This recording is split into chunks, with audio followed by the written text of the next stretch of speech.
In Dealing with Debt today, stress about the election. We are turning to Matt Schulz, author and chief credit analyst at LendingTree. Good to see you, Matt. The election season is creating plenty of angst. Are you seeing any of this anxiety reflected in spending habits? There's no question that there's a lot of anxiety around the election, but we're not really seeing it, at least to this point, in people's spending habits.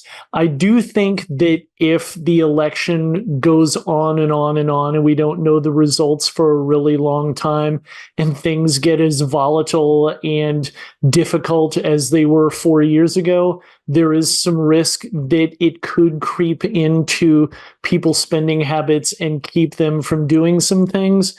But in the very short term, I don't expect a whole lot of change when it comes to spending habits because of the election, because it's something we just generally don't see all that often. What's your money advice? It's really easy to get worked up about these things, and it's really easy to fall into the trap of wanting to do something in reaction to whoever wins or loses the election.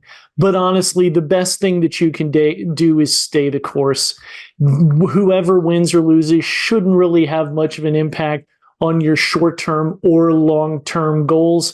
Just keep on doing what you're doing. It can be difficult, it can be anxious, but that's your best move. On a lighter note, you did some research. What did you find about consumer spending and pumpkin spice? Yeah, we look at pumpkin spending every year. It's something that people really love. People love their pumpkin spice everything. So every year we look at a bunch of products that are pumpkin flavored and non-pumpkin flavored. And every year we find that pumpkin flavored stuff costs more.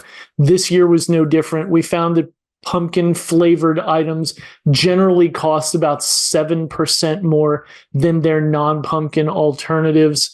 And the good news is that that's actually significantly lower than we've seen in other years that we've done this study. So there's still that pumpkin spice tax that we like to call it, but it's not necessarily as significant this year as it has been in previous years. I have to admit, I sometimes pay extra for pumpkin pancakes. So good.